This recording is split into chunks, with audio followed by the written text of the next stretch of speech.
प्यारे बच्चों नमस्कार, आपकी जीतू भैया फिर से आप सबका स्वागत करते हैं आपके अपने इस चैनल लर्न एंड शेयर पे। और हम बात कर रहे हैं चैप्टर नंबर 9 की। चैप्टर का नाम है हमारे पास ठोसों के यांत्रिक गुण यानी मैकेनिकल प्रॉपर्टीज ऑफ सॉलिड।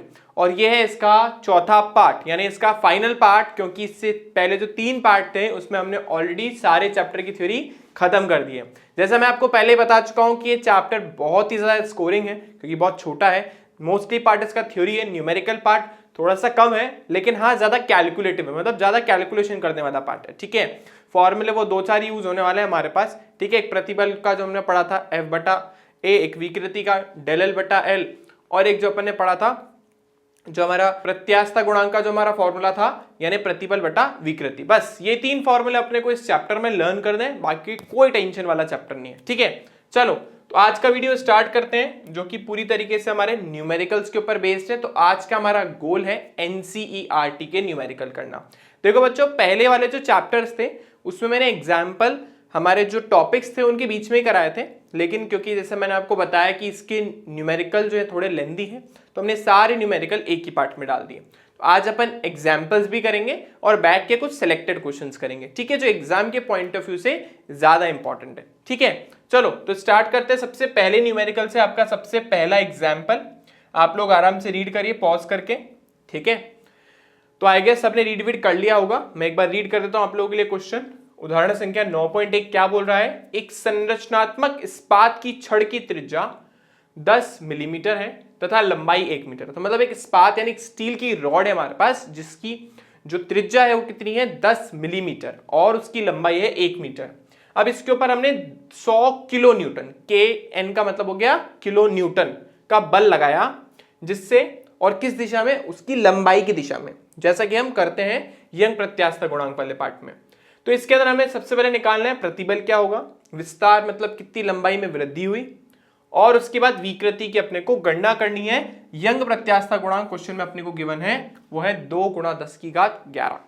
ठीक है, चलो तो सबसे पहले अपन जो डेटा है वो लिख देते हैं भाई। तो हमारे पास तार है इस तरीके की जो कि ऑब्वियसली एक सॉलिड सरफेस से यानी किसी एक दृढ़ सतह से इस तरीके से लगी हुई होगी। इस पे आपने एक बल लगाया है। बल हमारे पास कितना है? 100 किलो न्यूटन, मतलब बहुत ज्यादा बल लगाया है ना, खूब बल लगा के इसको खींचा है। और किलो में कितना होता है बच्चों? 1 किलो न्यूटन में होता है 10⁻³ न्यूटन। ठीक है, क्योंकि किलो है ना, जैसे 1 किलो में 1000 ग्राम होते हैं, वैसे 1 किलो न्यूटन में 1000 न्यूटन होते हैं। ठीक है बच्चों, चलिए तो अब आगे देखते हैं आगे अपने को क्या बोला। तो ये एक 100 का हो गया हमारे पास 100 × 10⁻³ न्यूटन, जिसे हम 10⁵5 न्यूटन भी लिख सकते हैं। कैसे लिखा भाई? 2 जीरो इसके 3 जीरो इसके, टोटल कितने हो गए? 5 जीरो। इसके बाद देखो, इसके बाद हमें इसकी लंबाई दे रखी है। तो इसकी जो लेंथ है यानी जो लंबाई है वो कितनी है? 1 मीटर। साथ में इसकी त्रिज्या में दे रखी है 10 मिलीमीटर। तो आर का मान है हमारे पास 10 मिलीमीटर। बच्चों 1 मिलीमीटर में मैंने आपको पहले ही बता रखा है 10⁻³ मीटर होता है। आपकी केमिस्ट्री वाले राहुल सर ने भी लिखवाया और मैंने भी ये चीज लिखवा रखी है, तो आपको ये चीजें पता होनी चाहिए। ठीक है, इसके बिना न्यूमेरिकल नहीं हिलेगा। तो 10 × 10⁻³ मीटर, और इसे सॉल्व करेंगे तो आएगा 10⁻² मीटर। तो हमारे पास बल आ गया है, त्रिज्या आ गई है। ठीक है बच्चों, तो अपने को सबसे पहले निकालना है प्रतिबल। तो बच्चों देखो प्रतिबल क्या होता है हम सब जानते ही हैं। लेसन की स्टार्टिंग में मैंने बोला था प्रतिबल क्या होता है हमारे पास? बल बटा क्षेत्रफल, तो F/A। अब भाई ऑब्वियस सी बात है, आप इसके ऊपर जो बल लगा रहे हो कितने का है? 10⁵5 न्यूटन का। और क्षेत्रफल क्या भाई? तार है तो πr² लगाओगे। ठीक है, 10⁵5 पाई का मान 3.14, और ये त्रिज्या हमारे पास कितनी है? 10⁻² का स्क्वायर। अच्छा एक चीज आप यहाँ पे और याद रखेंगे इस चैप्टर के लिए, क्योंकि बहुत इजी हो जाएगी कैलकुलेशन। तो हमारे पास 1/π का मान कितना होता है? 0.32। ठीक है, ये हमें मान याद रखना है। तो देखो बच्चों यहाँ पे हमारे पास सब है, आराम से हो जाएगा क्वेश्चन, क्योंकि कुछ नहीं है, क्योंकि 1/π का मान 0.32 मैंने आपको बता ही दिया, गुणा 10⁵5 है हमारे पास, नीचे आ रहा है 10⁻⁻4। ऊपर जाके क्या हो गया भाई? साइन चेंज हो जाता है, तो हो गया 0.32 गुणा 10⁵5, और ये 4 ऊपर जाके जुड़ गया क्योंकि नीचे माइनस में, ऊपर हम लिखेंगे 5 और 4 9, तो आंसर आया 0.32 गुणा 10 की घात 9 न्यूटन पर मीटर स्क्वायर। ये हमारे पास प्रतिबल का मान आ गया। ठीक है, बहुत आसान था, बस आपको 1/पाई का मान याद रखना पड़ेगा जो कि होता है 0.32। बहुत इजीली हो जाएगी कैलकुलेशन। चलो, अब इसके बाद इसने पूछा विकृति और एक चीज अपन से और पूछा विस्तार। ठीक है बच्चों, तो विस्तार का मतलब हो गया है ना कितनी लंबाई इसकी बड़ी वो अपने को निकालनी है। ठीक है, तो अपन देख लेते हैं। उससे पहले अपन जो विकृति है उसका मान कैलकुलेट कर लेते हैं। तो देखो अभी बच्चों, विकृति क्या थी हमारे पास, हमने क्या पढ़ा, यंग का जो प्रत्यास्थता गुणांक होता है, यंग का प्रत्यास्थता गुणांक जिसको अपन क्या बोल रहे हैं, y। तो यंग का जो प्रत्यास्थता गुणांक है जो y है वो किसके बराबर होता है, y हमारा बराबर होता है प्रतिबल बटा विकृति के। तो देखो ये प्रतिबल और ये बटा विकृति। ठीक है भाई, प्रतिबल क्या होता है F बटा A और विकृति क्या होती है डेल L बटा L। ठीक है भाई, अब ये देखो ये जो है जब ऊपर जाएगा ना, जब ये गुणा में जाएगी, ये जो हमारा जो हमने नीचे लिखा है तो इसका उल्टा हो जाएगा, L ऊपर चला जाएगा और डेल L नीचे। आई होप इतना मैथ सबको आता है। ठीक है, तो देखो बच्चों, इसमें से भी यंग प्रत्यास्थता गुणांक का मान हमारे पास ऑलरेडी है, क्वेश्चन में दिया है 2 गुणा 10 की घात 11। ठीक है, उससे पहले हमें डेल L निकालना है, तो डेल L को इधर ले आते हैं। ठीक है, और डेल L देखो, डेल L निकालने के बाद ये डेल L इधर चला गया और y किधर चला गया नीचे, तो हमारे पास आया F बटा A, ये y नीचे आ गया हमारे पास, और ये हमारे पास L। अच्छा, F बटा A यानी प्रतिबल का मान हम ऑलरेडी निकाल चुके हैं, जो कि कितना आया था हमारे पास 0.32 गुणा 10 की घात 9, 0.32 गुणा 10 की घात 9। ये हमारे पास F बटा A का हमने मान निकाल लिया। इसकी प्रारंभिक लंबाई हमें कितनी दे रखी है 1 मीटर, कोई घबराने वाली बात नहीं, बहुत आसान है ये तो, 1 आ गया। और बटा यंग प्रत्यास्थता गुणांक का मान है 2 गुणा 10 की घात 11। एक बार क्रॉस चेक कर लेते हैं भाई, हाँ भाई यही है, फिर नहीं तो तुम बोलोगे सर गड़बड़ कर दिया आपने। ठीक है, तो ये डेल L आ गया हमारे पास। इसके बाद देखो बच्चों, बहुत आराम से कैलकुलेशन हो रही है आपकी, ये इससे कैंसिल हो गया 0.16। ठीक है, 0.16 और ये भाई साहब ऊपर चले गए। अब ये जब ऊपर गए तो नीचे प्लस थे, ऊपर जाके माइनस हो गए। ठीक है, तो देखो कितना आया 0.16 गुणा 10 की घात माइनस का 2 मीटर। अब देखो 10 की घात माइनस 2 होता है सेंटीमीटर, तो यहां तो एग्जाम में इतना छोड़ दो, कोई परेशानी वाली बात नहीं है, लेकिन ज्यादा है लिखने का तो 0.16 सेंटीमीटर लिख दो, नहीं तो उतना ही छोड़ दो, कोई परेशानी वाली बात नहीं है। ठीक है, ये बी वाले पार्ट का हमारा उत्तर आ गया। सी वाले पार्ट में उसने अपन से पूछा विकृति। तो देखो भाई विकृति क्या थी, विकृति होती है हमारे पास डेल L बटा L। तो डेल L का मान है हमारे पास 0.16, 0.16 इंटू 10 की घात माइनस का 2 या सेंटीमीटर जो भी आप लिखना चाहो, और लंबाई हमारे पास 1 मीटर। पर एक चीज ध्यान रखिएगा, क्योंकि हमारा L जो है वो मीटर में है, तो ऊपर वाली टर्म हमारी मीटर में होनी चाहिए, नहीं तो परेशानी हो जाएगी। ठीक है, तो आंसर हमारा यही है, क्योंकि इसकी कोई यूनिट नहीं होती है इसलिए इतना से लिख के छोड़ देंगे। ठीक है भाई, यूनिट वोनिट मत लगा देना। ठीक है, मतलब कोई मात्रक वात्रक नहीं लगाना, ये मात्रकहीन और विमाहीन राशि है। ठीक है, तो यहाँ पे हमने फर्स्ट क्वेश्चन में ही जाना कैसे हम प्रतिबल निकालते हैं, कैसे हम विकृति निकालते हैं, कैसे हम लंबाई में परिवर्तन निकालते हैं। तो बहुत आसान है, बस जैसा मैंने आपको बताया बेसिक से कुछ फॉर्मूले हैं प्रतिबल का, विकृति का और एक प्रत्यास्थता गुणांक का। ठीक है, वैसे 3 फॉर्मूले, आपका उत्तर आराम से आ जाएगा। ठीक है, चलो अब चल रहे हैं अपन नेक्स्ट क्वेश्चन पे, क्योंकि बहुत सारे क्वेश्चन है हमारे पास अभी करने के लिए। चलो, तो ये है आप लोगों का नेक्स्ट प्रश्न, बहुत अच्छा प्रश्न है। ठीक है, थोड़ा सा ट्रिकी भी है, कैलकुलेशन थोड़ी ज्यादा है, पर बाकी काफी मजा आएगा। तो आप आराम से एक बार पढ़िए, रीड करिए, फिर उसके बाद अपन करते हैं। चलो, आई होप सबने पॉज वॉज करके पढ़ लिया होगा।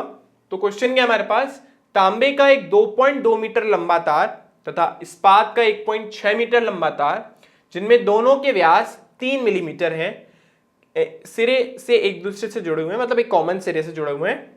जब इसे एक भार से तनित किया जाता है तो कुल विस्तार इतना होता है। लगाए गए भार एवं का मान प्राप्त कीजिए। ठीक है, कि भाई कितना वेट आप लोगों ने उस पर लगाया, ये अपने को निकालना है। ठीक है, तो देखो भाई 2 वायर है, दोनों को एक साथ अटैच कर रखा है, ये आपकी पहली वायर हो गई, और दूसरी वायर इसके नीचे लगी हुई है, तो दोनों के सिरे एक दूसरे से जुड़े हुए हैं, यानी कुछ इस तरीके से है भाई। और हमें दोनों की लंबाई जो दे रखी है, तांबे की एक 2.2 है और 1.6 इस्पात, इस्पात मतलब होता है बच्चों स्टील, तो ये हो गया हमारे पास 2.2 मीटर। ये किसकी लंबाई है? स्टील की, ठीक है, स्टील, तो हम इसको लिख रहे हैं LS, S मतलब स्टील, और नहीं ये स्टील की नहीं कॉपर की है, तो इसको हम लिख देते हैं LCU लिख देते हैं, ठीक है, कॉपर होता है ना CU। और जो हमारा स्टील है उसकी लंबाई है हमारे पास 1.6, तो ये 1.6 मीटर, ये हमारे पास हो गया L स्टील, ठीक है भाई। तो अब हमने क्या करा, दोनों पे एक कॉमन वेट लटका दिया, तो इस पे और इस पे दोनों पे एक भार लटका देते हैं, तो ये अपन ऐसे भार लटका दिया। अब कितना भार लटका है वो मुझे नहीं पता, बस एक भार लटका दिया जिसको अपन F भी बोलते हैं, ठीक है, क्योंकि प्रतिबल में अपन F ही लिखते हैं, W नहीं लिखते। तो ये अपन ने भार लटका दिया। अब इसके बाद इसने बोला जब तुमने भार लटकाया ना भाई, तो दोनों की कुल लंबाई में जो वृद्धि हुई है ना, वो कितनी हुई है? 0.7 मिलीमीटर, ठीक है, दोनों की कुल लंबाई में जो वृद्धि हुई है वो कितनी हुई? 0.7 मिलीमीटर। यानी जब आपने खींचा तो खींचने से इसकी थोड़ी सी लेंथ चेंज हुई होगी, तो मैं लेंथ इसकी चेंज करके आपको बता देता हूं क्या हुआ है भाई। तो इन दोनों को खींचने से लगभग इतनी लंबाई इनकी बढ़ गई, दोनों के कुल मिला के बढ़ गए 0.7 मिलीमीटर। अभी आपको बताया मिलीमीटर मतलब 10 की घात -3, तो ये आ गया हमारे पास, इतनी लंबाई वृद्धि हुई है, और वेट तो लटका हुआ ही है, ठीक है भाई, ये वेट हमने लटका रखा है, ठीक है, जिसको अपन F बोलते हैं। तो ये पूरी कहानी थी इसकी। अब भाई ये जो 0.7 है ना, ये कॉपर की यानी आपकी तांबे की, और एक जो आपका स्टील है ना इस्पात की, उनकी कुल लंबाई जो है ना उनका योग है जो उनमें वृद्धि हुई है। यानी हम बोल सकते हैं कि जो डेल एल स्टील है प्लस डेल एल कॉपर है, डेल का मतलब लंबाई में परिवर्तन, मतलब जितनी वृद्धि हुई, तो डेल एल एस का मतलब स्टील की लंबाई में जो वृद्धि हुई, डेल एल कॉपर का मतलब जो कॉपर की जो तार थी उसके अंदर जो वृद्धि हुई है, और दोनों का योग 0.7 गुणा 10 की घात -3 मीटर है, ठीक है भाई, ये हमें क्वेश्चन में दे रखा है। अब इसके बाद एक चीज और है हमारे पास, कॉपर की जो लंबाई है प्रारंभिक वो 2.2 मीटर है, और स्टील की जो हमारे पास वो कितनी है? 1.6 मीटर, ठीक है। इसके बाद हमें इनका यंग प्रत्यास्थता गुणांक भी दे रखा है, तो कॉपर का हमें दे रखा है 1.1 गुणा 10 की घात 11। क्वेश्चन में लिखा है कि आप टेबल में से देख सकते हो, तो मैंने टेबल में से चीट करके लिख दिया पहले, ठीक है, एग्जाम में आएगा तो इससे साइड में आपका लिखा होगा जैसे मैंने यहाँ पे लिखा है, तो घबराने की कोई बात नहीं है। स्टील का तो पहले भी यूज करा था, तो वही है 2 गुणा 10 की घात 11, ठीक है भाई। चलो अब हमें क्या करना है, हमें निकालना है कि तुमने कितना वेट इस पे लटकाया है, कितना भार लगाया एग्जैक्टली, वो हमें पता करना है।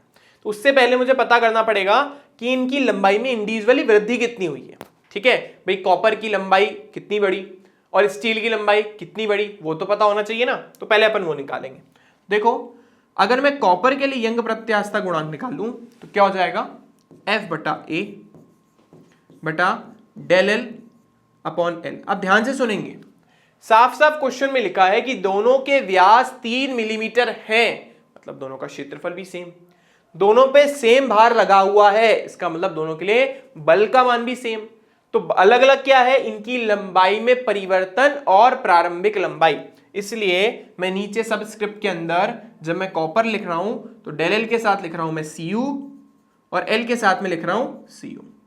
F बटा A के मान में कोई परिवर्तन नहीं होगा, ठीक है, F बटा A के मान में कोई परिवर्तन नहीं होगा। तो आप एक काम कर सकते हो, क्योंकि दोनों के लिए प्रतिबल सेम है, तो दोनों का प्रतिबल निकाल लो। मतलब ये डेल एल बटा एल को इधर ले आओ, तो y कॉपर गुणा डेल एल कॉपर बटा एल कॉपर, ये किसके बराबर है? F बटा A के, यानी इसके प्रतिबल के। ये हमारी समीकरण नंबर 1।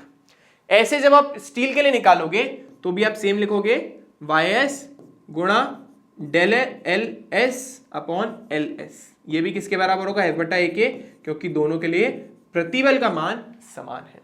क्योंकि समीकरण 1 और 2 से साफ साफ दिख रहा है कि दोनों का प्रतिबल का मान समान है, तो हम दोनों समीकरणों को यानी इक्वेशंस को कंपेयर कर सकते हैं, ठीक है। समीकरण 1 और 2 से देखिए क्या होगा भाई, तो समीकरण 1 व 2 से या 1 और 2 की तुलना करने पर कुछ भी लिख लीजिए आप, ठीक है, हमें यहाँ पे मिलेगा, स्टील की बात चल रही है तो Y S del S upon L S बराबर copper, Y copper del copper और बटा एल कॉपर। ठीक है, बस यहाँ पे अब इनका मान रखना है। तो देखो स्टील के लिए अभी हमने पढ़ा है 2 गुणा 10 की घात 11, तो ये 2 गुणा 10 की घात 11। डेल एल एस का मान नहीं पता, छोड़ दो आप लोग। एल एस मतलब स्टील की लंबाई कितनी है? स्टील की लंबाई 1.6, तो ये 1.6, ठीक है, 1.6 बराबर वाई कॉपर का मान है 1.1 गुणा 10 की घात 11, तो ये गुणा 10 की घात 11। डेल एल कॉपर नहीं पता, छोड़ दीजिए आप, और बटा एल कॉपर। ठीक है, तो देखो एल कॉपर, अच्छा एल कॉपर भी पता ही है हमें कितना है 2.2। चलो ये भी हो गया हमारा काम तो आराम से, तो यहां पे हम एल कॉपर लिख देते हैं 2.2। अब एक बात अच्छे से समझेंगे कि भाई अगर दोनों तरफ लेफ्ट में और राइट में कोई चीज इक्वल लिखी हुई है, जैसे यहां पे देखो 10 की घात 11 है, फिर 10 की घात 11 आ रहा है, आप उसको काट सकते हो, आप उसको कट कर सकते हो। ठीक है, तो यहां पे हम इस कॉन्सेप्ट का यूज करते हैं, 10 की घात 11 से 10 की घात 11 कट गया, ये आपने पॉइंट हटाया नीचे 10 आया, ये पॉइंट हटाया नीचे 10 आया, यानी पॉइंट से पॉइंट भी आपका कैंसिल। ये 11 दूनी हो गया आपका 22। ठीक है भाई, सामने से सामने कट सकता है, अगर नहीं आता कोई परेशानी वाली बात नहीं बच्चों, आपको नहीं आता है आप सिंपल वहां पे लेके जाओ, तो इस 2 को आप उधर ले जाओ, तो ये 2 गुणा ये भी 2 इधर चला गया, गुणा 10 की घात मतलब डेल एल एस और ये 1.6 1.6 और बराबर ये बराबर डेल एल कॉपर। ठीक है भाई, तो ये देखो ये इससे काटोगे 4 हो गया, तो ये 4 चौक 16 है ना 0.4। ठीक है, यानी डेल एल स्टील जो है वो किसके बराबर हो गया, वो हमारे पास आ गया 0.4 डेल एल कॉपर के। ठीक है, ये हमें मान मिल गया। अब देखो डेल एल एस 0.4 है डेल एल कॉपर के। ठीक है, अब हमें इन दोनों का योग पता है, देखो ये रहा कितना है 0.7 गुणा 10 की घात 3, तो मैं यहां पे वापस लिख देता हूं del L copper plus del L steel हमारे को दे रखा है 0.7। अगर आप चाहो तो मिलीमीटर में रख दो, कोई परेशानी वाली बात नहीं है, तो मैं ऐसा करता हूं इसको मिलीमीटर में रहने देता हूं, तो जो ये डेल एल कॉपर और डेल एल स्टील का मान आएगा वो मिलीमीटर में ही आएगा। तो देखो यानी स्टील की जगह हम क्या रख सकते हैं, स्टील की जगह हम रख सकते हैं 0.4 किसका, कॉपर का, तो ये del L copper plus del L copper तो है ही, तो हमने क्या करा है डेल एल स्टील का 0.4 कॉपर की टर्म्स में इधर रख दिया। ठीक है, प्रतिस्थापन विधि पड़ी होगी ना 10th में, वही कर रहे हैं बस भाई, प्योर मैथमेटिक्स लग रखी है इसमें और कुछ नहीं।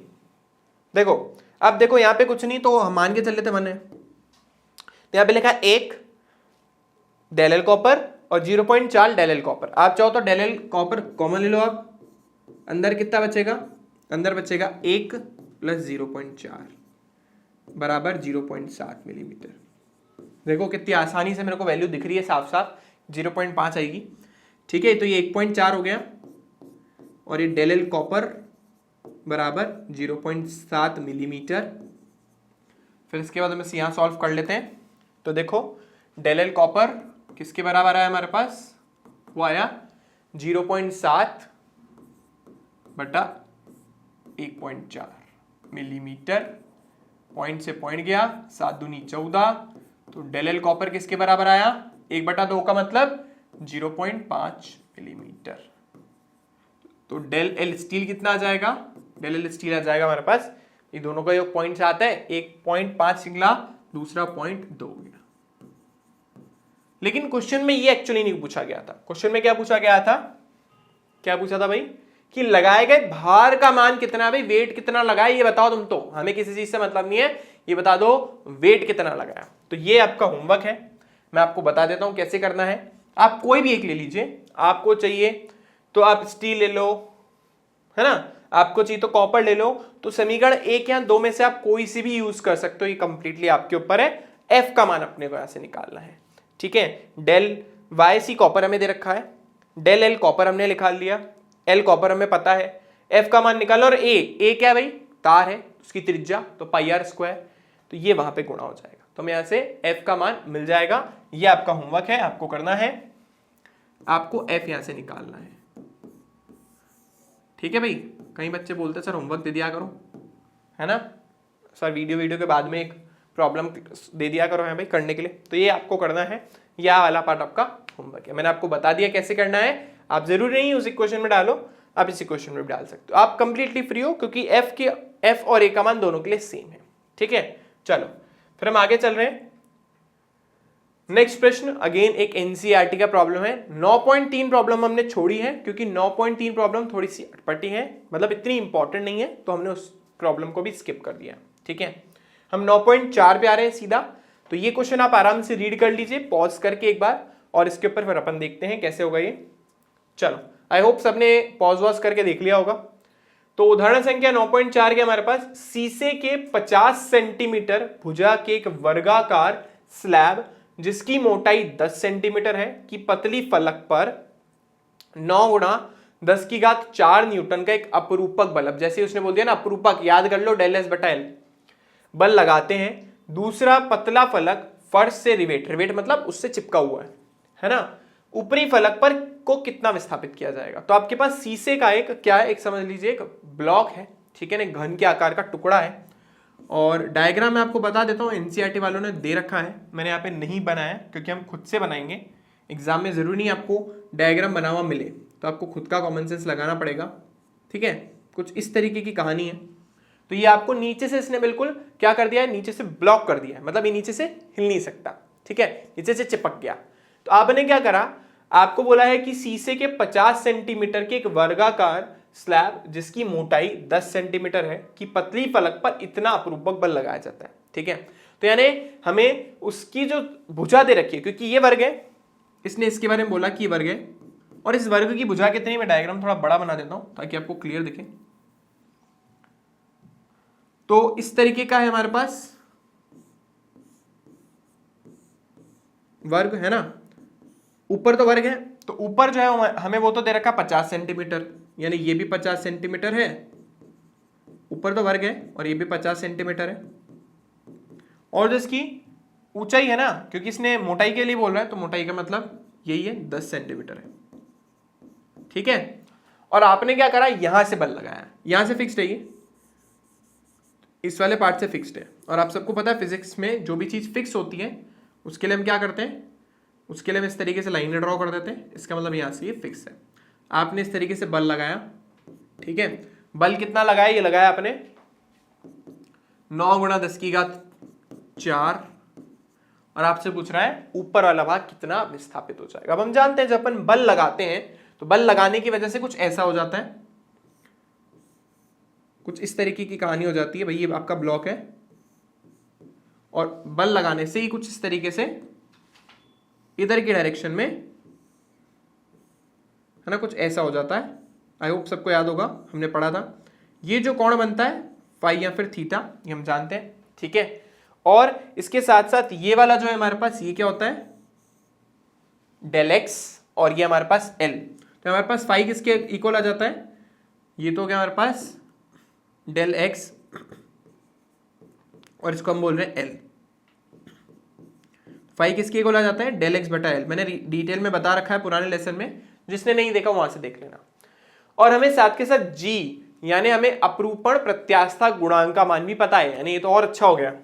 जी किसके बराबर होता है, एफ बटा ए अपॉन फाई। ठीक है, यहां पे हमने जो विकृति ली है उसको अपन ने फाई बोला है। तो यहां पे देखो, जो हमारा एफ है तो एफ ही रहेगा, ए ही रहेगा, हमारे पास फाई की जगह आ जाएगा डेल एक्स बटा एल। वही सेम चीज हमने जैसे पहले किया था, एल का चला जाता है ऊपर, तो ये डेल एक्स बटा एल। ठीक है, ये आ गया हमारे पास, ये किसके बराबर है, जी के। बट मुझे निकालना क्या है, मुझे तो डेल एक्स निकालना है। जी बराबर आ गया एफ एल बटा ए इंटू डेल एक्स। तो यहां से देखो, डेल एक्स को ऊपर, जी को नीचे ले जाओ, तो डेल एक्स आ गया हमारे पास एफ बटा ए जी, और ये आ गया हमारे पास एल ऊपर। ठीक है, बस अब वैल्यू रखनी और कुछ भी नहीं करना। अब सर बल ये रहा, सर लेंथ कौन सी लेंगे, ये रहा भाई 10 सेंटीमीटर, और उसके बाद ए कौन सा लेंगे? ये वाला क्षेत्रफल, क्योंकि आप वर्ग के ऊपर बल लगा रहे हो। 50 गुणा 50 करोगे आप, और जी का जो मान दे रखा है ये दे रखा है 5.6 गुणा 10⁹ न्यूटन पर मीटर स्क्वायर। ठीक है, चलो रख लेते हैं फटाफट सब मान। ओके, तो एफ का मान है ये हमारे पास कितना है? 9 गुणा 10⁻4 न्यूटन। जी का मान है 5.6 गुणा 10⁹ और न्यूटन पर मीटर स्क्वायर। एल 10 सेंटीमीटर है, 10 सेंटीमीटर मतलब 0.1 मीटर। फिर आ रहा है एरिया 50 सेंटीमीटर गुणा 50 सेंटीमीटर, लेकिन मीटर में कन्वर्ट करेंगे हम। 50 सेंटीमीटर गुणा 50 सेंटीमीटर, ठीक है। तो 50 सेंटीमीटर का मतलब हो गया 0.5 गुणा 0.5, ठीक है, ताकि किस में कन्वर्ट हो जाए? मीटर में। ये हो गया हमारे पास मीटर स्क्वायर में। इसका मीटर, इसका मीटर, बस सब है, वैल्यू डाल दो आप, तो कुछ बचा ही नहीं इसमें क्वेश्चन में। तो देखो डेल एक्स हो गया हमारे पास 9 गुणा 10⁴ गुणा एल क्या हमारे पास 0.1, नीचे आएगा a इंटू जी। ए का मान है 0.5 गुणा 0.5 और जी का मान ये रहा 5.6 गुणा 10⁹। ठीक है, तो बस ये हमें कैलकुलेशन करनी है और हमारा मान आ जाएगा। ये देखो एक ये पॉइंट से एक पॉइंट कैंसिल हो गया, इन दोनों पॉइंट को हटाओ, ऊपर 100 आ जाएगा। ये हो गया 25 चौक 100, 4 से कैंसिल हो गया, ठीक है। और इसके बाद ये 4 से कैंसिल हो रहा है, 4 एकम 4, 4 एकम 4, 4 एकम 4, 4 चौक 16।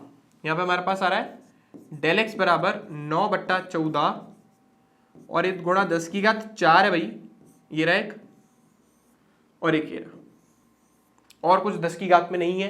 तो ये 9 भाई साहब ऊपर जाएंगे तो हो जाएंगे माइनस, तो हो गया माइनस का 9, ठीक है। तो हो गया 10⁻⁻5। अब 14 का टेबल तो आना चाहिए, 14 × 84, तो 14 × 84 के हिसाब से 0.6 के आसपास कुछ मान आ रहा है, तो अपन इतना लिख के छोड़ देते हैं, ठीक है, बहुत है, इससे ज़्यादा तो क्या लिखे अपन, बहुत हो गया था ना, 0.6 तो सफिशिएंट होता है, ठीक है। तो हमारे पास डेल एक्स का मान आ गया है मीटर में, सेंटीमीटर में, मिलीमीटर में, जिससे आपको निकालना आप निकाल सकते हो, ठीक है। तो आई होप सबको क्लियर होगा। मैं आपको पहले ही बोल दिया फॉर्मूले बहुत छोटे हैं इस चैप्टर के, ठीक है। मेन प्रॉब्लम है कैलकुलेशन में, कैलकुलेशन लंबी लंबी लंबी चौड़ी, देखो कितनी लंबी कैलकुलेशन है, ठीक है। तो ये ज्यादा पार्ट है इसमें, बाकी न्यूमेरिकल में फॉर्मूले बिल्कुल वही 2-4 जो अपन ने पढ़े हैं वही बार बार यूज होंगे, ठीक है। तो आई होप ये न्यूमेरिकल भी सबको क्लियर हो गया होगा। चलो आगे चल रहे हैं अपन नेक्स्ट न्यूमेरिकल में। तो यहाँ पे वापस हमारे पास एक 9.5 उदाहरण है हमारी बुक का, आराम से आप रीड करिए, ठीक है, कोशिश कीजिए आपसे हो जाए तो, नहीं हो तो फिर हम बताते हैं। चलो, तो आई होप सबने रीड कर लिया होगा पॉज वॉज करके। क्या बोला भाई? हिंद महासागर की औसत गहराई लगभग 3000 मीटर। तो हमारा हिंद महासागर यानी इंडियन ओशन जो इंडिया के पास में पड़ता है, उसकी गहराई लगभग 3000 मीटर है। और महासागर की तली में भिन्नात्मक डेल वी बटा वी का मान ज्ञात कीजिए। मतलब हमसे आयतन विकृति पूछ रहा है कि अगर मैं पानी के नीचे चला जाऊं, उसकी तली पे बैठ जाऊं जाके, तो मेरी आयतन विकृति कितनी होगी, मैं कितना पिचक जाऊंगा, ठीक है। जबकि दिया गया है कि पानी का आयतन प्रत्यास्थता गुणांक जो है हमारे पास, यानी बल्क मॉडुलस 2.2 गुणा 10⁹ न्यूटन पर मीटर स्क्वायर। अब बच्चों देखो, समझो इस क्वेश्चन को। भाई ये आपका पानी, ये मौसम की बारिश और बारिश का पानी, पर यहाँ पे बारिश तो है नहीं, समुंदर ही हमारे पास। तो ये समुंदर, नीला नीला पानी, ठीक है। और इस पानी की जो गहराई है हमें वो कितनी दे रखी है, ये में दे रखी है 3000 मीटर। तो यहां पर क्योंकि हमें निकालना है किसका मान, डेल वी बटा वी, तो वापस अपन वही यूज करेंगे आयतन प्रत्यास्थता गुणांक का। तो आयतन प्रत्यास्थता गुणांक को अपन बोलते हैं बल्क मॉडुलस, यानी बी। बी किसके बराबर है, वही एफ बटा ए डेल एल बटा एल के, डेल वी बटा वी के। एल कहां से आ गया, बड़ा एल एल याद आ रहा है मेरे को, है ना। तो हमें डेल वी बटा वी चाहिए, तो ये बी को उधर ले जाओ और ये डेल वी बटा वी को उधर, तो दोनों को कर देते हैं इंटरचेंज। तो ये हमारा जो डेल वी बटा वी है वो तो यहाँ आ गया, एफ बटा ए और ये बटा बी, ठीक है। आप आएगा, सबको पता ही है, ए भी हो गया ये। अब बात ऐसी है कि एफ बटा ए का मान आए कहां से, F बटा है तो सीधा सीधा आता ही नहीं है। तो हम जानते हैं इस केस में, क्योंकि जो वैसे हमने नहीं पढ़ा है, क्योंकि ये वाला जो पार्ट है वो आएगा हमारे पास प्रेशर वाले पार्ट में, मतलब जो नेक्स्ट चैप्टर अपन पढ़ेंगे ना, दाब वाला, ठीक है। चैप्टर का नाम तो तरल है बट उसमें दाब पढ़ेंगे अपन, ठीक है, कि अगर हम पानी में h गहराई नीचे हो तो हम पे कितना दाब लगता है। वैसे मैंने आपको लास्ट एप्लीकेशन में सिखाया था, इसमें जो प्रेशर है अपन वो कैसे निकालते हैं, वो अपन निकालते हैं रो जी एच से। जहाँ पे रो क्या होता है, घनत्व, जी गुरुत्वीय त्वरण, और h होता है हमारे पास ऊंचाई। मैं यहाँ पे लिख देता हूँ, रो क्या है हमारे पास, घनत्व है, ठीक है। और जो जल का घनत्व वो तो शायद आप लोगों ने 9th क्लास में पढ़ा होगा, 10⁻³ यानी 1000 kg पर मीटर क्यूब होता है, और ग्राम पर सेंटीमीटर क्यूब में इसका मान 1 होता है, ठीक है। तो हम kg वेजी में चल रहे हैं तो उसी में रखेंगे। तो देखो इसका मान हो गया 10⁻³ जी का मान 10 ले लेते हैं, बढ़िया रहेगा। और यहाँ लिखा है 3000, तो 3000 मतलब 3 गुणा 10⁻³ है ना। सब चीजों को तो अपन शॉर्ट ही करेंगे। तो हमारे पास यहाँ पे देखो क्या हो गया, 3000 लिखा था उसको 3 गुणा 10⁻³ लिख दिया, सब घातों में। देखो 10⁻³ इसके ऊपर कितना है, 1, इसका कोई नहीं होता, उसका भगवान होता है ना। तो ये 3 गुणा 10⁻³ प्लस 1 प्लस 3, कुछ नहीं, सब एक्सपोनेंट का काम है। तो ये 3 गुणा 10⁻³ कितना हो गया हमारे पास, 7। ये हमारे पास क्या आ गया, दाब। दाब मतलब पास्कल या न्यूटन पर मीटर स्क्वायर, जो भी आप लगाना चाहो, दोनों ही करेक्ट है। तो ये जो हमारे पास दाब, यहाँ से जो दाब आया ना, वही प्रतिबल की तरह कार्य करेगा, यानी F बटा A की जगह हम ये मान डालेंगे। तो डाल देते हैं अपन 3 गुणा 10⁻7 अपॉन, ये जो मैं मान दे रखा है लिख देते हैं, B का मान है 2.2 गुणा 10⁻9, ठीक है भाई। तो डेल V बटा V यानी आयतन में परिवर्तन, ये भाई सब ऊपर चले गए, ये पॉइंट हटा, 0 आया, 2 एकम 2, 2 एकम 2, और ये 15 बार कैंसिल, 15/11 और गुणा 10⁻7 - 9, ठीक है।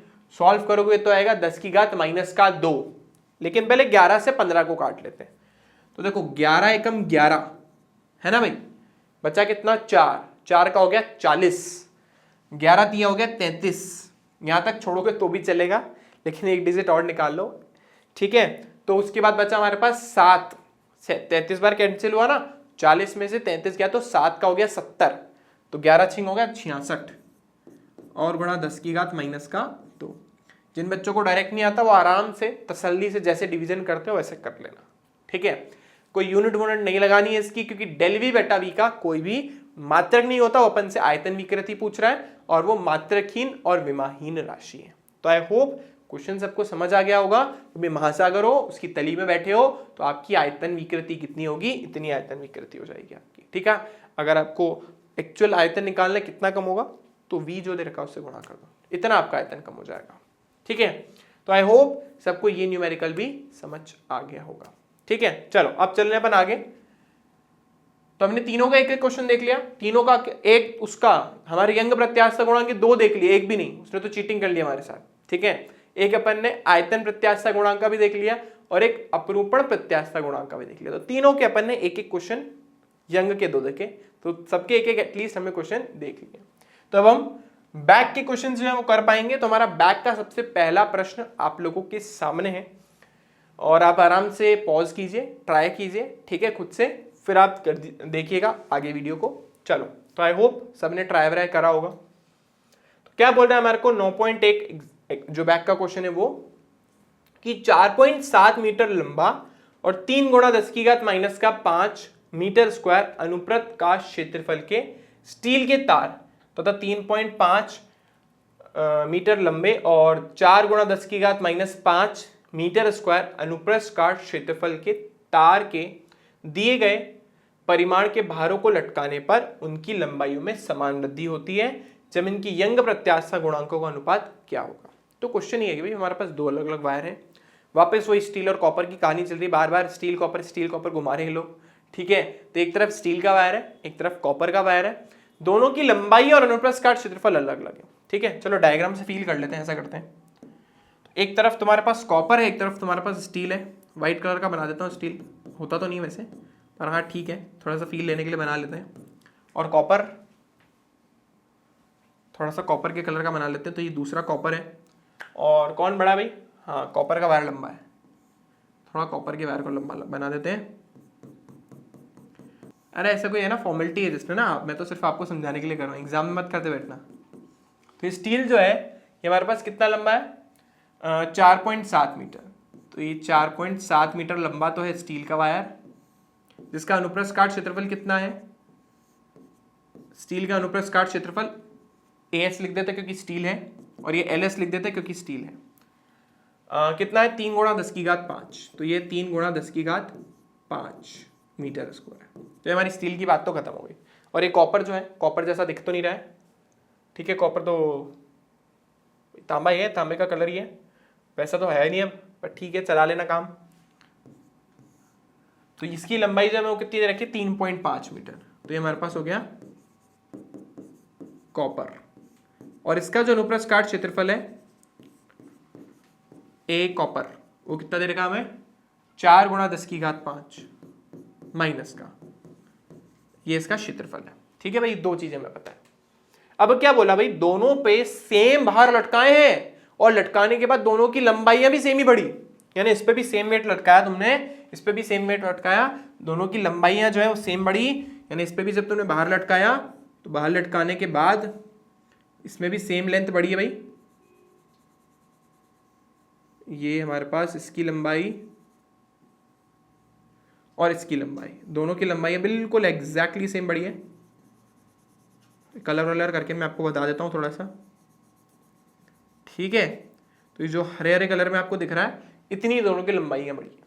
मान लो इसकी जो लंबाई बढ़ी है डेल एल, वही इसकी लंबाई बढ़ी है, यानी इसकी भी लंबाई डेल एल बढ़ी है। इस पे जो बाहर लटका हुआ था वही बाहर इस पे भी लटका हुआ है, इस पे भी एफ बल लग रहा है और इस पे भी एफ बल लग रहा है, यानी दोनों का एफ और डेल एल सेम है। और हमसे इनका पूछा है कि यंग प्रत्यास्था गुणांक का अनुपात क्या होगा, ये हमसे पूछा गया। चलो कोई बात नहीं, निकाल लेते हैं। पहले स्टील के लिए निकालते हैं, बल बटा क्षेत्रफल और बटा डेल एल बटा एल, ठीक है। अच्छा देखो, बल सेम है और डेल एल सेम है, बाकी सब अलग है, तो बल को और डेल एल को छोड़ दो, यहाँ पे स्टील लगा दो, यहाँ पे भी स्टील लगा दो, ठीक है। बाकी सब सेम, एफ गुणा L steel upon A steel del L same. Copper के लिए वाई कॉपर में भी सेम है, देखो बल सेम, लंबाई अलग है, तो यहां पर मैं लिख देते हैं L copper upon A copper into del L, ठीक है। बस क्योंकि दोनों का रेशो चाहिए इसलिए दोनों को करेंगे डिवाइड। तो ये वाई एस और ये वाई कॉपर, देखो दोनों को डिवाइड करने पे क्या होगा, तो ये F into L S upon A S into del L upon F into L copper upon A copper और ये मल्टीप्लाई डेल एल। अब जो कट रहा है उसको काट दो, ये मर गया, ये मर गया, और कुछ मरा क्या, नहीं और कुछ नहीं मरा, ये बचा है बस L S upon A S, L copper upon A copper, ठीक है। बस इसको सॉल्व कर लेते हैं फटाफट से। तो देखो वाई एस बटा वाई कॉपर कितना आया,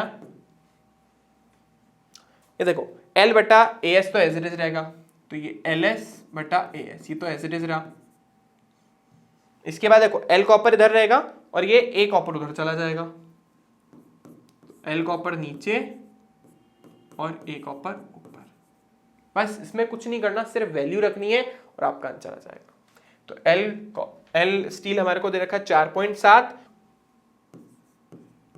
और अनुप्रस्थ काट क्षेत्रफल है इसका 3 गुणा 10 की घात -5। अच्छा तो ये है कि अभी इसने रेडियस वेडियस नहीं दी, त्रिज्या दे देता तो लफड़े पड़ जाते है ना।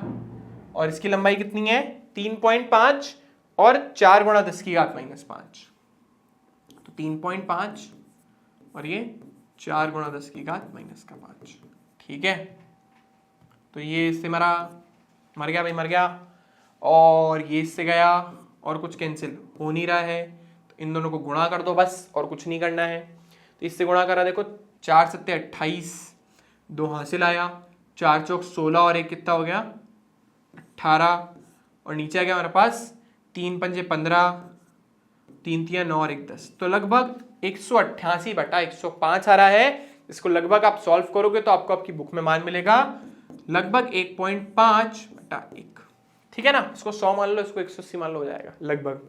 बट एग्जाम में नहीं आता तो आप यहीं तक क्लिक करके छोड़ दोगे, कोई परेशानी वाली बात नहीं है। आप बोल दो 188:105 या 1.8:1, कोई परेशानी वाली बात नहीं। कैसे आया सर? ठीक है, आप इतना सा लिख के छोड़ देना, ये आपका आंसर हो जाएगा। ठीक है,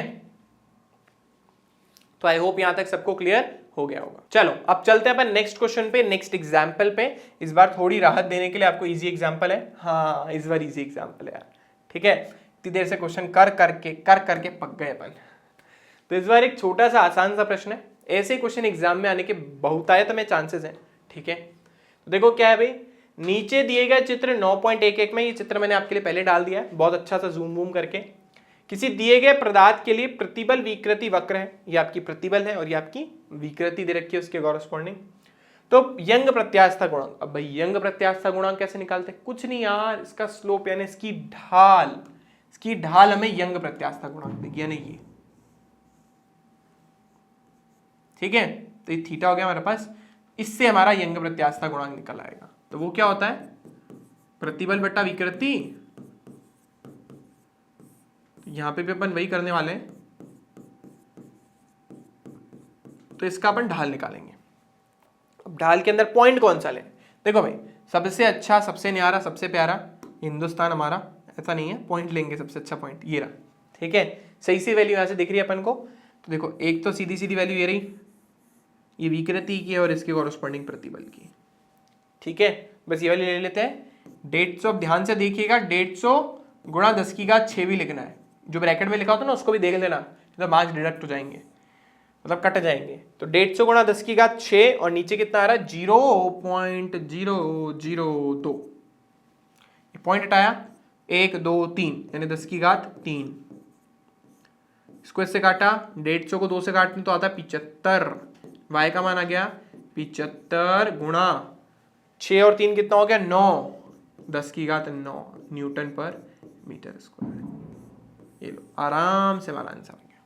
ठीक है, तो ये बहुत आराम से हमारा, इससे अपन ने स्लोप से, इसकी ढाल से इसकी यंग प्रत्यास्थता गुणांक का मान निकाल दिया। तो मैंने बोला था सबसे इजी क्वेश्चन है आज की पूरे सेक्शन का। और सन्निकट पराभव सामर्थ्य, सन्निकट पराभव सामर्थ्य का मतलब है जहां तक ये अपनी आकृति में परिवर्तन ना करे, यंग जो हमारा यंग का जो यंग प्रत्यास्थता गुणांक, उससे पहले अपन ने जो पढ़ा था ना, जो हमारा नियम था कि भाई स्ट्रेट लाइन बननी चाहिए प्रतिबल और विकृति में, हुक का नियम, तो जहां तक उसकी पालना करें वही उसका अधिकतम मान होता है। तो देखो यहां तक कहीं इसका मान आ रहा है, यहां तक ये हुक के नियम की पालना कर रहा है, उसके बाद टिल्ड हो जाता है, तो ये इसकी अधिकतम पराभव सामर्थ्य है, मतलब अधिकतम इसके ऊपर इतना बल लगाया जा सकता है। और वो कितना है? ये देखो 300 गुणा 10⁶, यानी इसका पराभव सामर्थ्य कितना आया? 300 गुणा 10⁶, है ना भाई। स्ट्रेट लाइन जहां तक देखिए वही मान होता है, तो क्या 300 गुणा 10⁶ न्यूटन पर मीटर स्क्वायर। यहाँ आप लिख सकते हो इसको 3 गुणा 10⁻2 0 है, तो टोटल हो जाएंगे 8। नहीं तो ऊपर वाला लिख के छोड़ देना, कोई परेशानी वाली बात नहीं है। ठीक है, तो आई होप ये क्वेश्चन भी सबको क्लियर हो गया होगा, बहुत आसान क्वेश्चन था। चलो अब चल रहे अपन नेक्स्ट प्रश्न की तरफ, वो भी इजी है। अच्छा, इसमें एक क्वेश्चन था कि स्टील जो है उसका जो भी उसकी जो प्रत्यास्थता होती है वो हमारे रबर से ज्यादा क्यों होती है, तो वो मैं आपको पहले वीडियो में बता चुका हूँ। क्योंकि अब स्टील पे जो अपन बल लगाते हैं तो अपनी जो भी उसका आकार है या जो उसकी आकृति है उसमें परिवर्तन का सबसे ज्यादा विरोध करता है, इसलिए स्टील जो होता है वो आपके रबर से ज्यादा प्रत्यास्थ होता है। तो ये क्वेश्चन मैं आपको बता चुका हूँ, ये वाला पार्ट मैंने स्किप कर दिया है, मतलब ये क्वेश्चन जो था मैंने स्किप कर दिया है, तो आप प्लीज फर्स्ट वीडियो में देख लीजिएगा। ठीक है, वैसे मैंने रीजन तो बता ही दिया। चलो, ये भी बहुत अच्छा प्रश्न है। क्या बोल रहा है प्रश्न? हाँ, 2 अलग अलग पदार्थ हैं और उनके प्रतिबल विकृति कर्व बना दिए भाई, और इन ग्राफों को एक ही पैमाना मापकर खींचा गया, मतलब दोनों के अंदर सेम वैल्यू, यहाँ पे जो वैल्यूज है वो यहाँ पर है, यहाँ पे जो वैल्यूज है वो यहाँ पर है, दोनों का पैमाना सेम है। अब बोला किस पदार्थ का यंग प्रत्यास्थता गुणांक ज्यादा होगा? भाई जिसका स्लोप ज्यादा होगा, अभी बोला ना, जिसका स्लोप ज्यादा उसका यंग प्रत्यास्थता गुणांक ज्यादा। देखो इसका स्लोप और इसका स्लोप, बड़ा बेटा जब जज करोगे आप लोग, वैसे आपको डायग्राम से देखे पता पड़ गया कि ये प्रतिबल के ज्यादा क्लोज है, ये थोड़ा दूर है, तो इसका यंग प्रत्यास्थता गुणांक ज्यादा होगा, इसका कम होगा क्योंकि इसकी ढाल ज्यादा है। ठीक है, तो इसका आंसर आएगा पदार्थ ए। क्यों भाई? क्योंकि इसकी ढाल ज्यादा है। क्योंकि ढाल जो है ए की वो बी से ज्यादा है। ठीक है भाई, कौन सा पदार्थ ज्यादा मजबूत है? भाई देखो, अगर मैं बी के बारे में बात करूं तो ये जो बी भाई साहब है ना, ये यहां है मैक्सिमम लिमिट तक, और ये यहीं पे ब्रेक हो गए। ये लो भाई, ये तो यहीं ब्रेक हो गए, और इतनी कम विकृति झेल पाए बेचारे। और हमारे दूसरी तरफ ये इतनी विकृति हो गई, इतना एक्सपेंड हो गया, लेकिन पदार्थ टूटा नहीं। टूटा तो बहुत आगे जाके, ठीक है ना, बहुत आगे जाके टूटा, जबकि तो पहले टूट गया। इसका मतलब कौन ज्यादा मजबूत है? वापस इसका उत्तर होगा ए। ठीक है, क्योंकि जो आपका ए है उसका कर्व आपको साफ साफ दिख रहा होगा, लंबा खिंच रहा है, ज्यादा विकृति उत्पन्न करी है हमने, ज्यादा विकृति उत्पन्न कर पा रहे हैं हम, इसलिए ए पदार्थ ज्यादा मजबूत है। तो इसका भी आंसर आएगा पदार्थ ए। क्यों भाई? क्योंकि ज्यादा विकृति झेल सकता है। ठीक है, ज्यादा विकृति आने के बाद भी टूटा नहीं, इसलिए ए वाला पदार्थ ज्यादा मजबूत है। चलो, हाँ जी, ये भी बहुत प्यारा प्रश्न है। ठीक है, बट कैलकुलेशन ज्यादा मांगता है ये प्रश्न, और कुछ नहीं, सिर्फ और सिर्फ कैलकुलेशन ज्यादा मांगता है, बाकी इस प्रश्न में ऐसा कुछ भी नहीं है। चलो, तो अब आराम से पढ़ो पॉज वॉज करके, और उसके बाद ट्राई करना वीडियो आगे स्टार्ट करके। चलो, तो क्या है भाई प्रश्न, मैं पढ़ देता हूँ। 0.25 सेंटीमीटर व्यास के दो तार, जिनमें एक इस्पात का और दूसरा किसका है भाई? दूसरा पीतल का। अरे भाई इस बार चेंज करा, स्टील और कॉपर के बाद ये पीतल पे लेके गए है ना। चित्र 9.13 ये बना रखा मैंने, के अनुसार भारित है, मतलब ऐसे लटका रखा अपन ने। बिना भार लटकाए इस्पात एवं पीतल के तारों की लंबाई क्रमशः 1.5 और 1 मीटर है, मतलब इनकी प्रारंभिक लंबाइयां। यदि इस्पात एवं पीतल के यंग प्रत्यास्थता गुणांक क्रमशः इतने हैं, तो इनकी तारों में विस्तार की गणना कीजिए, मतलब कितनी लंबाई में वृद्धि हुई है। डेल एल का मान निकालना दोनों का, बस सिंपल। ये भी मैं पूरा नहीं कराऊंगा, कैलकुलेशन तुम्हारे मत थे, मैं बता देता हूं करना कैसे। चलो जरा स्टील को फोकस करते हैं। अब अगर मैं स्टील को देखूं, सबसे पहले स्टील को कैलकुलेशन कर रहे हैं, तो स्टील के लिए देखें जरा। स्टील के लिए यंग प्रत्यास्थता गुणांक तो में दे रखा है, कितना दे रखा है? ये कौन है? पहले स्टील, इस्पात और स्टील, पीतल बोला है ना, तो ये रहा हमारा इस्पात का, ये रहा स्टील का, ये रहा, पहले भी लिखा ही है हमने, 2 × 10⁻11 न्यूटन पर मीटर स्क्वायर। स्टील की जो लंबाई है हमारी प्रारंभिक, वो कितनी भाई? 1.5 मीटर लंबा वायर है, और अनुप्रस्थ काट क्षेत्रफल के अंदर व्यास दे रखा है, और परेशानी लो, व्यास दे दिया, त्रिज्या भी नहीं दी। तब इसका डायमीटर दे रखा है 0.25, वो भी सेंटीमीटर में। ठीक है ना, व्यास। अच्छा, 0.25 का मतलब होता है 1/4, भले पॉइंट हटाओ, नीचे 100 लगाओ, 25 चौक 100 काटो, तो 1/4 आ जाएगा। और ये गुणा सेंटीमीटर को मीटर में कन्वर्ट करना है, 10⁻⁻2 है ना। ऐसा क्यों करा? आपको धीरे धीरे सब चीजें समझ आएगी। ठीक है, चलो, तो ये हमने इसका व्यास निकाल दिया, तो त्रिज्या क्या निकली? व्यास का आधा, यानी वो 1/8 है ना, 1/2 से और गुणा कर दिया अपन ने। अच्छा भाई, अब इसने बोला है कि कितनी लंबाई में वृद्धि हुई भाई, ये बताओ तुम तो ठीक है भाई, हमने बोला तो YS बराबर किसके? F/A के बटा डेल L बटा L के। सेम चीज, F/A डेल L बटा L। अच्छा, तो डेल L नीचे, L ऊपर, ये डेल L इधर और YS नीचे, वो करते हैं।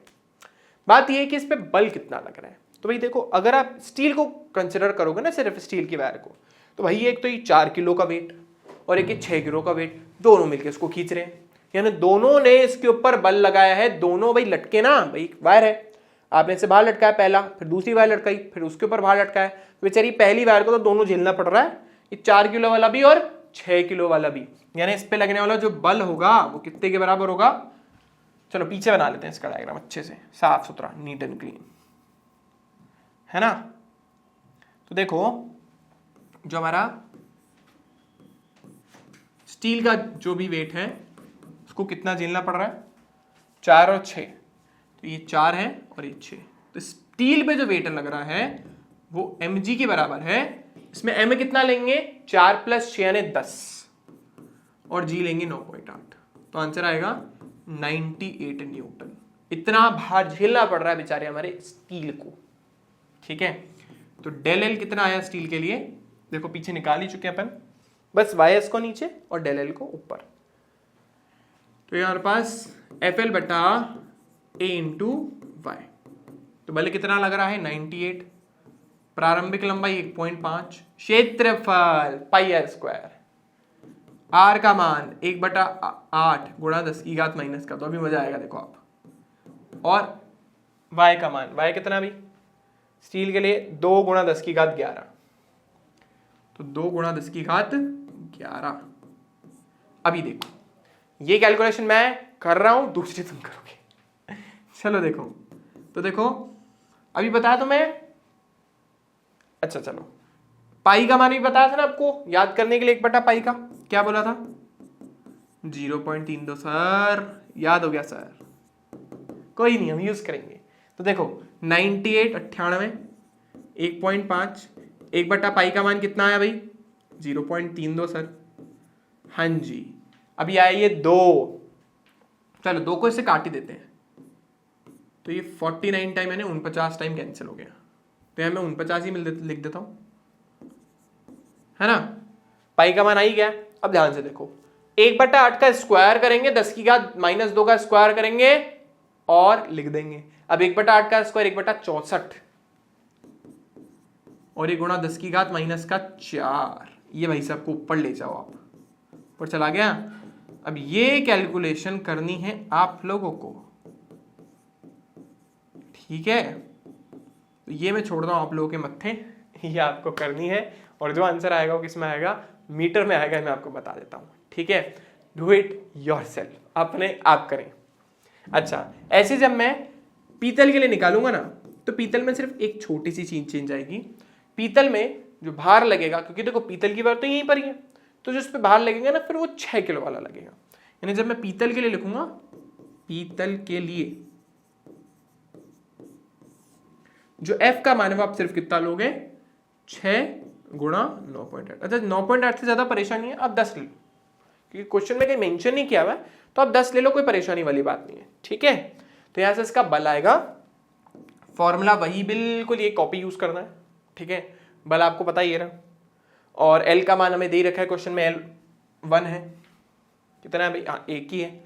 यंग प्रत्यास्थता गुणांक तुम्हें पता है 0.991 नहीं लेना चाहो तो 0.9 ले लेना, गुणा 10 की घात 11 पास्कल। सर ले लेना मतलब आप ही को करना और कौन करेगा, ठीक है।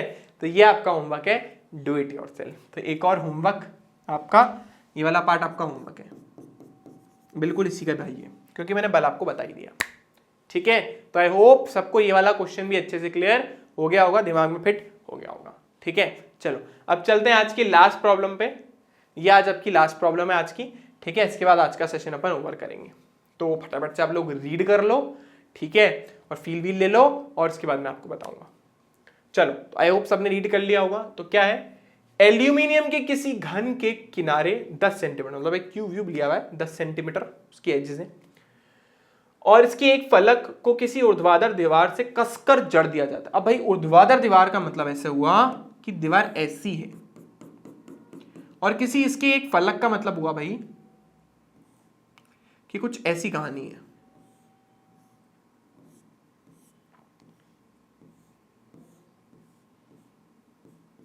ठीक है, ऐसी कुछ है ना, ऐसे कुछ जड़ दिया एक तरफ से, इसको ऐसे मस्त चिपका दिया, गिरना नीचे। जहां बोले ना फलक एक तरफ से चिपक गया, समझ जाए ना अपरूपण प्रत्यास्थता गुणांक के बारे में कुछ कहानी चल रही है, तो ऐसे कुछ है। और 10 सेंटीमीटर की आपने क्या कर रखी है, लंबाई ले रखी है, तो ये 10 सेंटीमीटर है, ठीक है।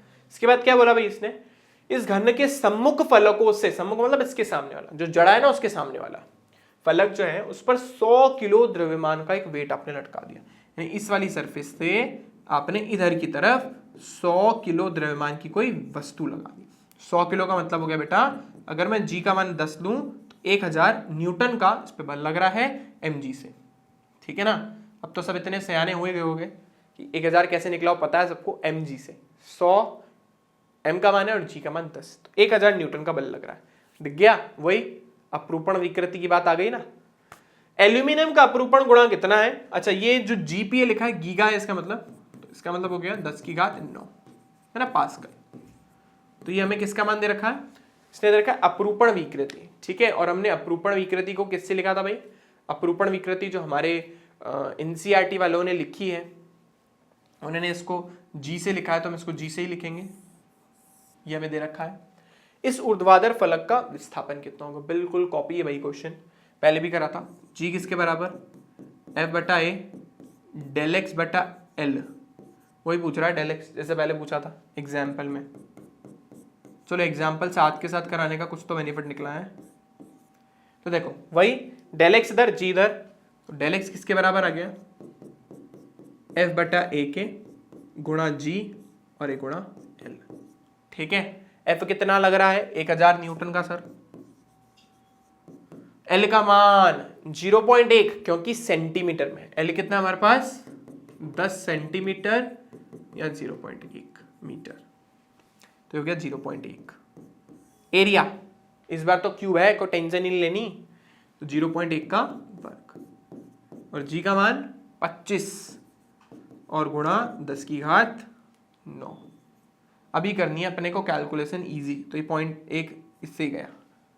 ठीक है, ए की बता 0.1, तो ये हटाया ऊपर 10 लगाया, देखो तो कितना आया 1000, ये गुणा 10 गुणा 25 और ये गुणा 10 की घात 9, तो 25 चौक 100, 40 का हो गया 400 गुणा 10 की घात माइनस का 9 हो गया ऊपर जाके। ठीक है, तो इतना लिख के छोड़ दो, नहीं तो फिर अगर है आगे श्रद्धा लिखने की तो ये 2 जीरो को इधर ले जाओ, 4 गुणा 10 की घात माइनस का 7 मीटर आपका आंसर आ जाएगा। ठीक है, जो पहले किया था बिल्कुल वैसे लगा है, क्वेश्चन को समझना बस। एक क्यूब है, ठीक है, और हमने क्या करा, उसमें एक को तो दीवार से चिपका दिया ऐसे अच्छे से, और दूसरा सरफेस उस पर बाहर लगाया, तो ऐसे टिल्ड हो गई, झुक गई ऐसे। ठीक है, ऐसे खींचते इस तरीके से आपकी नीचे गिर गई। ये आपको याद है जब अपन यंग प्रत्यास्थता गुणांक निकालते थे उसमें भी ऐसे ही करते थे। ठीक है ना, एक तो हमारी फिक्स रहती थी जो फ्रेम था, और दूसरे फ्रेम पे अपन बाहर लटकाते जाते थे। तो ये इस तरीके का क्वेश्चन था। तो आई होप सबको यहाँ तक क्लियर हो गया होगा। सेलेक्टेड वाक्य न्यूमेरिकल्स एग्जाम्पल्स सब हमने कर लिए हैं। इस चैप्टर के लिए जितने भी इंपॉर्टेंट थे सारी चीजें कर ली। इन जो न्यूमेरिकल वाला पार्ट है वो इसमें से थोड़ा कम पूछा जाता है, थ्योरी वाला पार्ट ज्यादा पूछा जाता है। ठीक है, तो उस पर ज्यादा फोकस रखें, न्यूमेरिकल भी करने तो है ही अपने को। ठीक है, चलो तो आई होप सबको क्लियर हो गया होगा। मिलते हैं आप लोगों से नेक्स्ट क्लास में। इस क्लास के लिए थैंक यू। जिन भी बच्चों को वीडियो अच्छा लगा लाइक जरूर कीजिएगा और ज्यादा से ज्यादा फ्रेंड्स के साथ अपने शेयर कीजिएगा। और अगर आप चैनल पर नए आए हो या अभी तक आप लोगों ने चैनल को सब्सक्राइब नहीं करा है तो फटाफट से आके कर देना, तो मैं कैमरे में आके घुस के पीट दूंगा सबको। ठीक है, चलिए मिलते हैं आप लोगों से नेक्स्ट क्लास में। इस क्लास के लिए थैंक यू, बाय बाय।